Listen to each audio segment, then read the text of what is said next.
Good morning students. आज हम लोग घूर्णित निर्देश तंत्र या रोटेटिंग रेफरेंस फ्रेम के लिए ट्रांसफॉर्मेशन रिलेशन निकालेंगे।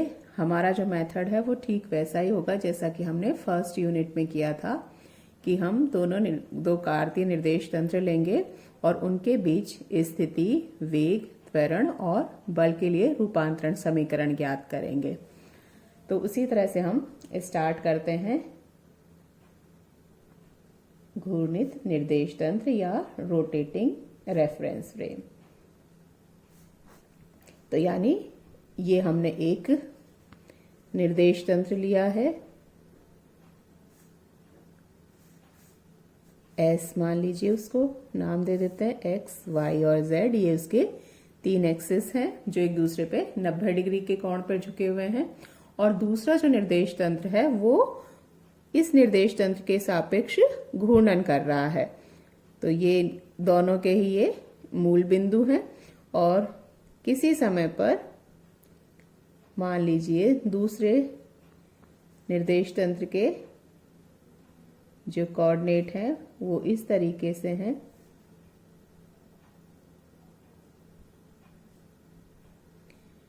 ये कोण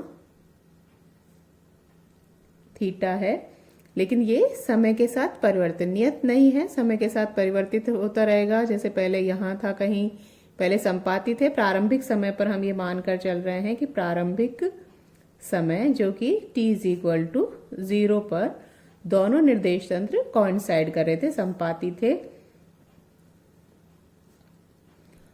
और उसके बाद s के सापेक्ष s डैश घूर्णन कर रहा है। तो जैसे यहाँ पहले x डैश होगा, फिर चेंज होता हुआ किसी समय यहाँ पर है, उसके बाद आगे और चेंज होता रहेगा। तो ये जो थीटा है ये समय के साथ परिवर्तित हो रहा है। तो हमें वही s और s डैश के लिए सबसे पहले स्थिति के लिए रूपांतरण समीकरण ज्ञात करना है। तो ये मान लीजिए कोई पार्टिकल p है, कोई पिंड है, s में उसके कोऑर्डिनेट x, y, z हैं और s डैश में x डैश, y डैश और z डैश हैं। तो एक ये दोनों कोइंसाइड कर रहे हैं। एक तो हम दो तरीके से देते हैं, एक तो स्थिति सदिश या पोजीशन वेक्टर के रूप में और दूसरा कोऑर्डिनेट्स के रूप में। तो पोजीशन वेक्टर के रूप में देखें तो पोजीशन वेक्टर का मतलब है मूल बिंदु से उस पिंड की स्थिति को मिलाने वाला जो सदिश होगा उसे हम स्थिति सदिश कहेंगे। तो ये अब यहाँ देखें तो दोनों के मूल बिंदु संपाती हो रहे हैं। ये पिंड P है, तो ये जो दोनों हैं वो बराबर होंगे। तो स्थिति सदिश के रूप में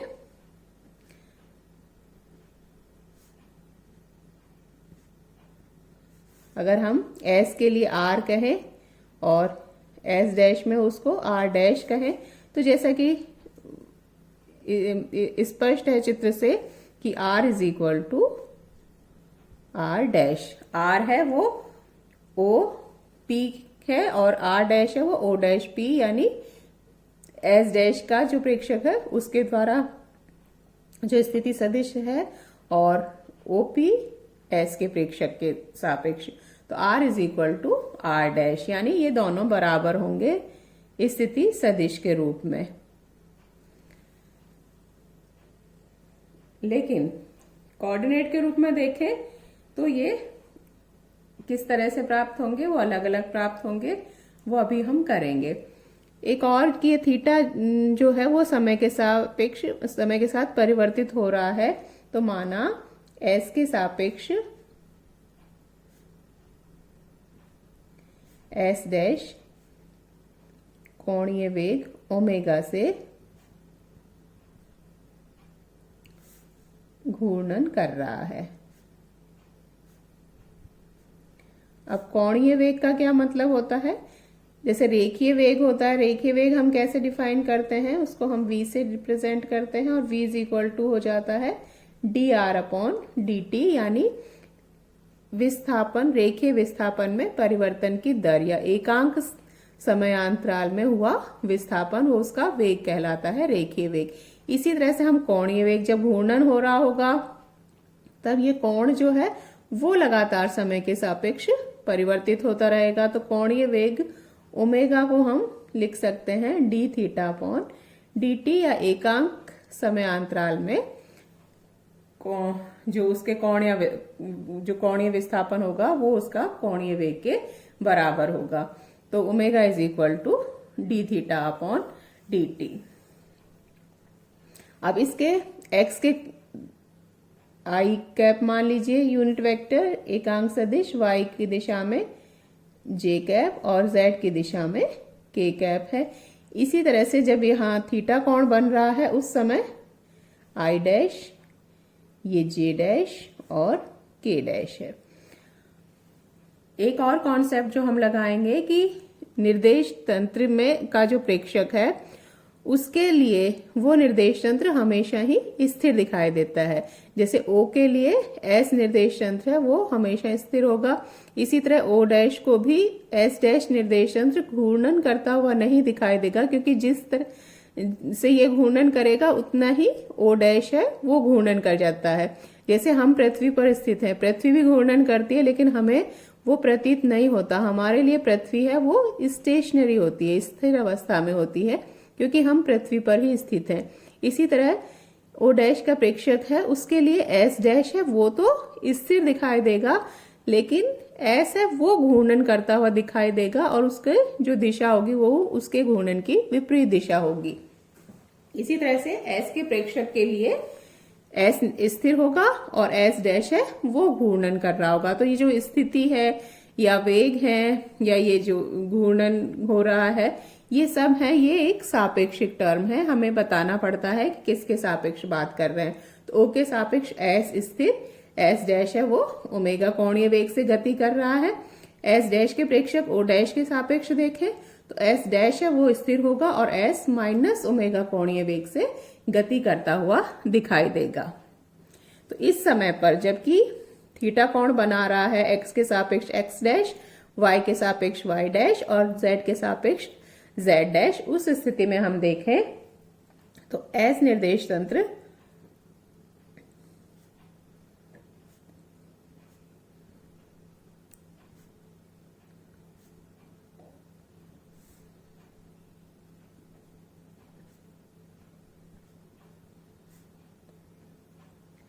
निर्देशांकों के रूप में हम लिख रहे हैं। अब तो इस निर्देशांकों के रूप में S का प्रेक्षक जो है उसके द्वारा जो पिंड P है उसका स्थिति सदिश R लिखा जा सकता है I cap X plus J cap Y plus K cap Z। इसको हम फर्स्ट नाम दे देते हैं।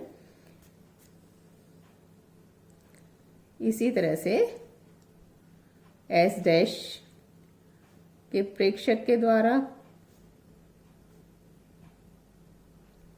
उसके लिए उसी तरह पिंड P जो है उसका स्थिति सदिश R डैश, और वो लिखा जा सकेगा I dash X dash plus J dash Y dash plus K dash Z dash. अब S के प्रेक्षक के लिए चूंकि S डैश है वो घूर्णन कर रहा है, इसलिए X डैश है वो भी समय के कुछ और अलग समय पर दूसरी स्थिति में आ जाएगा। ये कोण जो है वो परिवर्तित हो जाएगा। तो I डैश J डैश और K डैश है वो स्थिर नहीं होंगे, उनका मान समय के सापेक्ष परिवर्तित होता रहेगा, क्योंकि S के प्रेक्षक के लिए S डैश है वो घूर्णन कर रहा है, लेकिन S डैश के प्रेक्षक के लिए हमेशा स्थिर होंगे, उसमें कोई परिवर्तन नहीं दिखाई देगा। तो ये R का मान हो गया, ये R डैश का मान हो गया। ये चाहे यहां पर लिख सकते हैं। तो ये हमारा कोऑर्डिनेट के रूप में स्थिति के लिए रूपांतरण समीकरण हमको प्राप्त हो जाएंगे। अब हमें वेग के लिए करना है, उसके लिए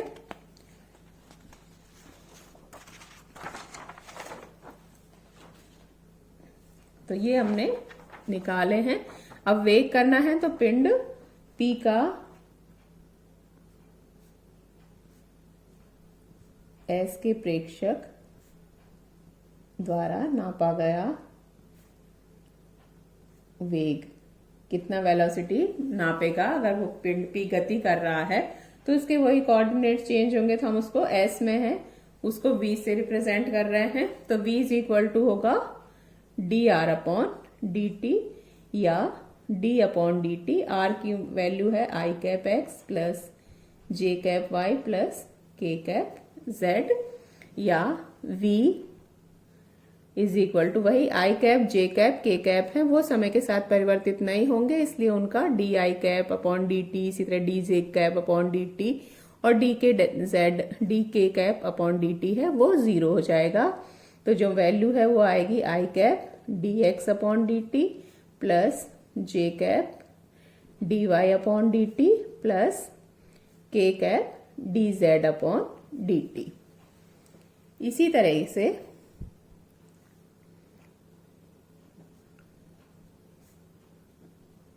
पिंड P का S डैश के प्रेक्षक द्वारा